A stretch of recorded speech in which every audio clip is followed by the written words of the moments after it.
Hello everyone, welcome to back my channel. आज हम बनाएंगे कलेजी फ्राई ऑन तवे पे।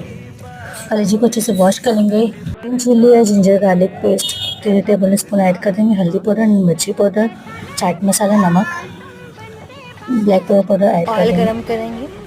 स्लो फ्लेम पर हमें कलेजी को फ्राई करना है। 5 से 10 मिनट में हमारी कलेजी रेडी हो जाएंगी। अच्छी तरीके से हमने फ्राई करके रेडी कर लिया है। आप लोग देख सकते हैं ज़बरदस्त कलेजी बन के रेडी हुए। Please like and subscribe.